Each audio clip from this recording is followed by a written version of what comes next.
The laughter hit me before the words even sank in.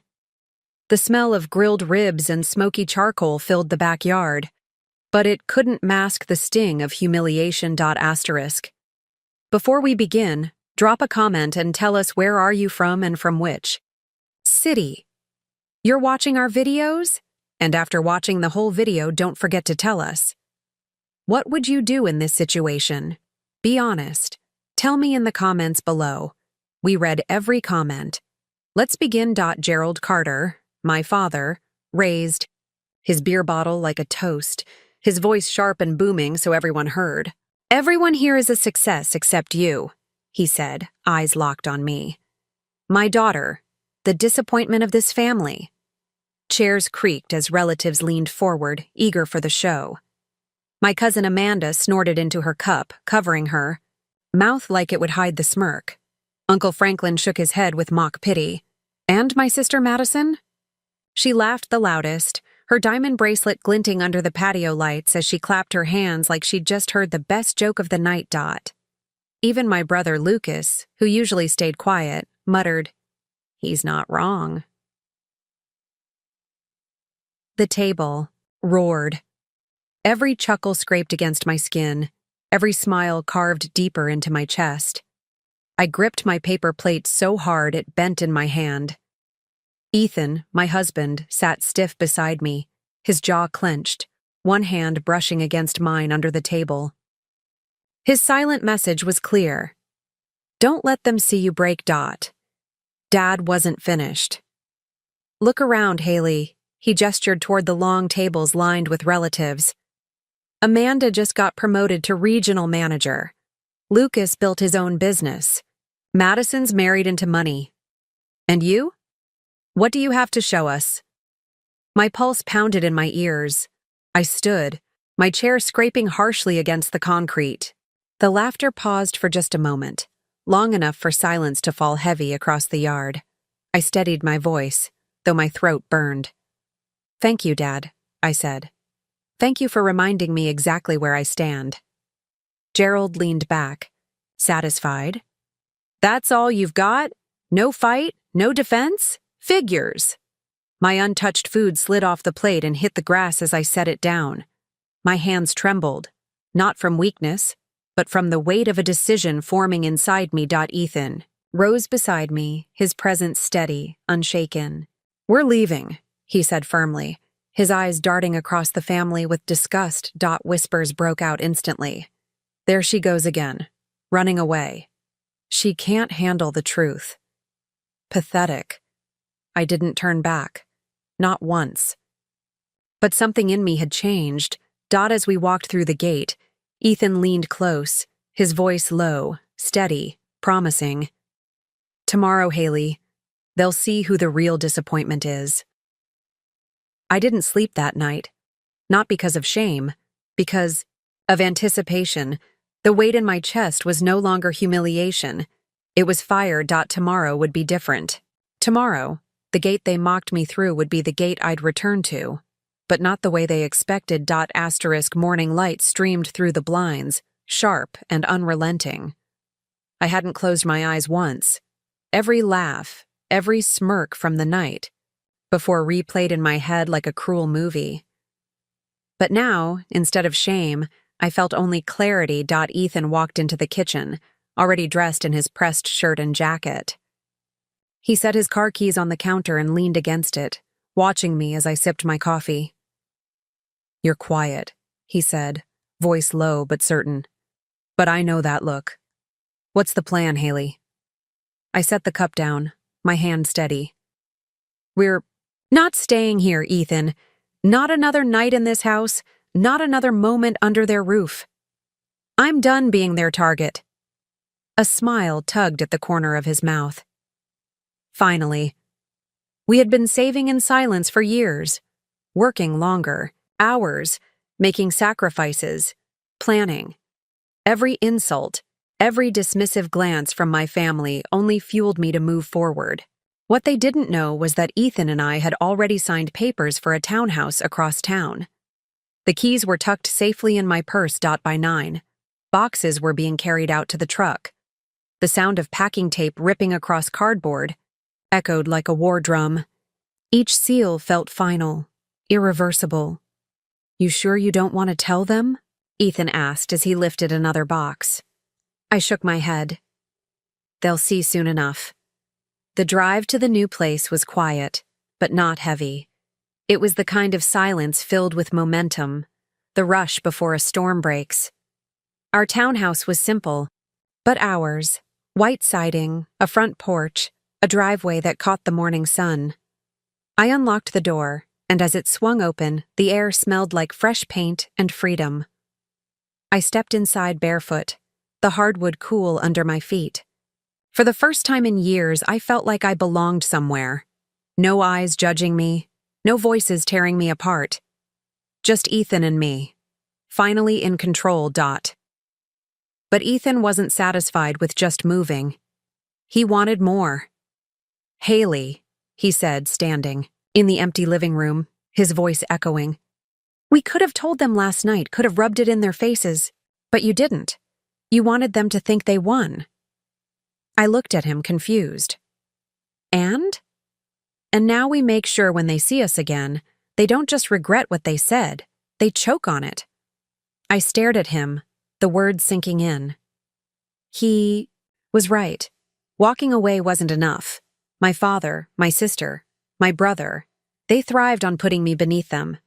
They needed to be stunned into silence, forced to see me for who I really was, not who they decided I should be. We unpacked nothing. Instead, Ethan grabbed his jacket and tossed me mine. "Come on," he said.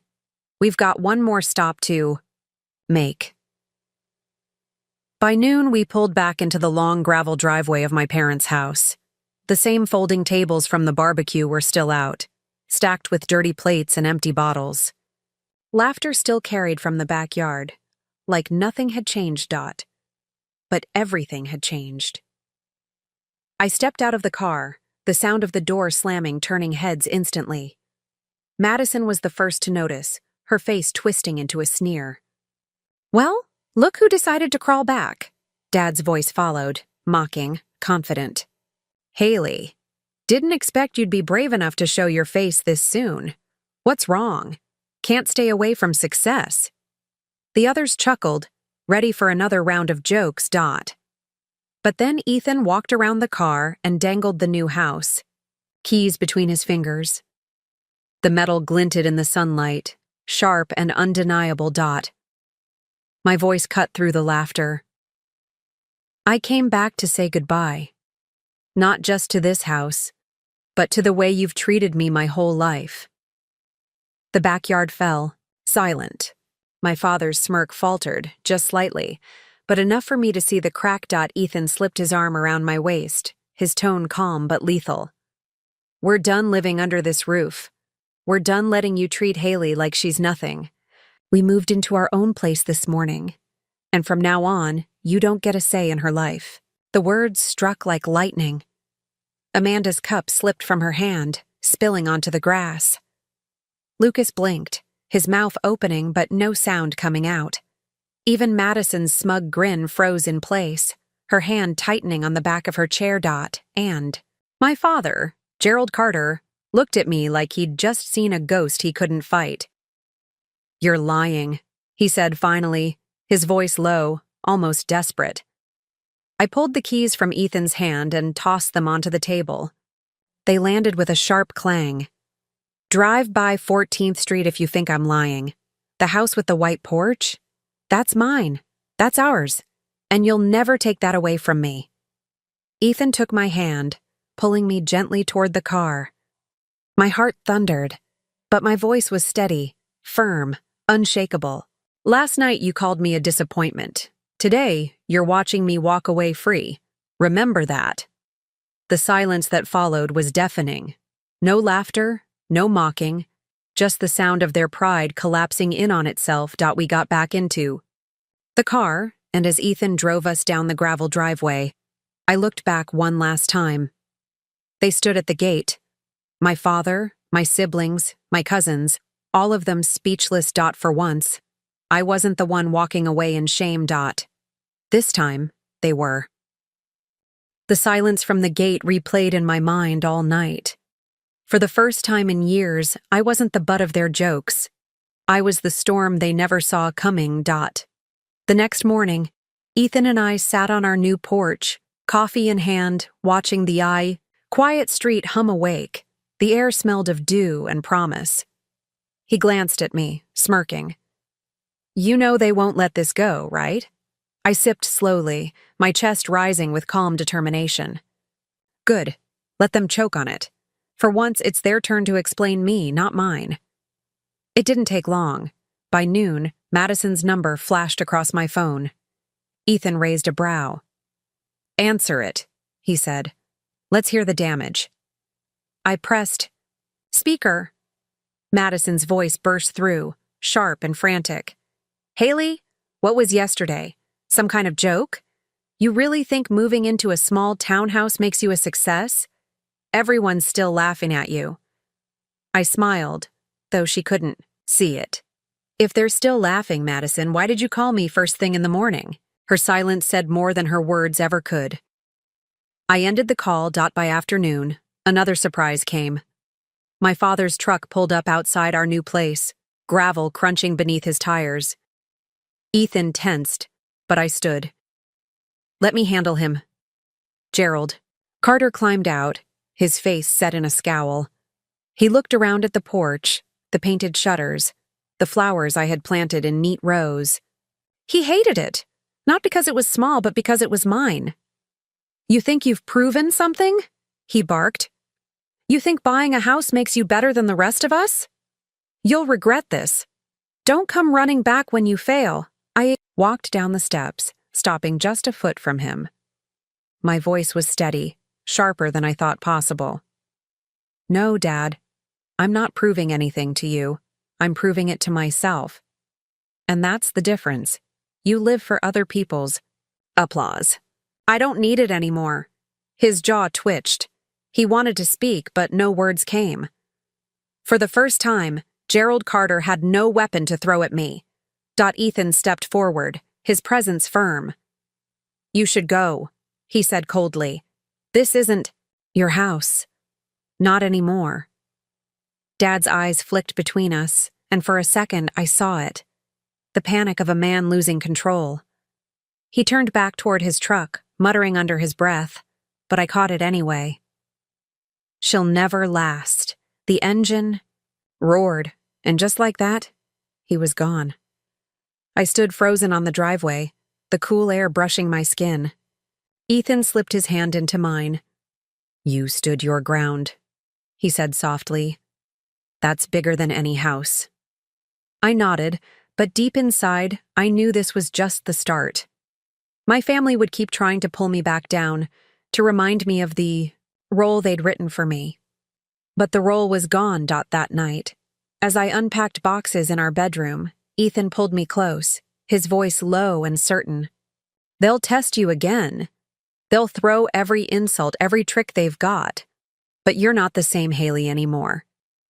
I looked at him, tears stinging but not falling. "No," I whispered. "I'm not." And they're about to learn that the hard way. For the first time, I wasn't bracing for their cruelty. I was ready for it. Because now, I had something they could never take from me, my own life. The following weekend, another family gathering took place, this time at Madison's polished home with her pristine lawn and oversized driveway. Invitations had gone out to everyone, except me. I wasn't surprised. But Ethan looked up from his phone, a smile playing at his lips. "Guess who just sent out pictures of their perfect family brunch?" he said, turning the screen to me. There they were, Madison, Lucas, Amanda, my father, posing like a magazine cover, all smiles, all pride. The caption read, "Carter. Family, where success runs deep." The sting was sharp, but instead of breaking me, it lit fire in my veins. "Let's go," I said. Ethan tilted his head. "Are you sure?" I nodded. "They think cutting me out keeps me small. Let's show them the truth." By noon, our car rolled up their driveway. Heads turned immediately. Conversations stopped. My sister nearly dropped her glass of champagne. "What are you doing here?" Madison demanded, her voice sharp enough to cut. I stepped out calmly, Ethan by my side, our car gleaming behind us. I didn't need an invitation to claim my place in the family. Dad stormed over, his voice low but venomous. "You don't belong here, Haley. Leave before you embarrass yourself again." But I didn't flinch. Instead, I pulled out a small folder from my bag and laid it on the patio table. Curious faces leaned closer. "These," I said evenly, "are the papers for my new home. Paid, signed, ours. Ethan and I built a life without any of you.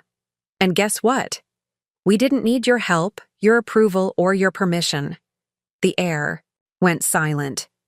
Amanda's fake smile faltered. Lucas shifted uncomfortably. Madison's hand trembled against her wine glass. Ethan added quietly, his tone razor-sharp. "You should see it. Bigger than this house, built on our own hard work, not Daddy's handouts." Madison's jaw dropped. My father's face reddened. He opened his mouth, ready to spit fire, but I cut him off. "Last week you all laughed at me. You called me a failure, a disappointment. But today, you can't even look me in the eye without choking on your pride. That's the difference between you and me. I don't need to tear anyone down to feel tall." The silence pressed heavier than words. Their pride was cracking, splintering in real time. I turned to leave, but paused at the gate. "Enjoy your brunch," I said softly. "You'll need it, because the next time people ask about me, you'll have to admit the truth. I didn't fail. I walked away from you, and I'm better for it." Ethan and I walked back to the car, every eye glued to us. For the first time, I wasn't invisible, I wasn't weak. I was the one in control. As the engine roared to life, I glanced in the rearview mirror. My family stood frozen on the patio, stunned into silence, exactly where I had once been, but not anymore.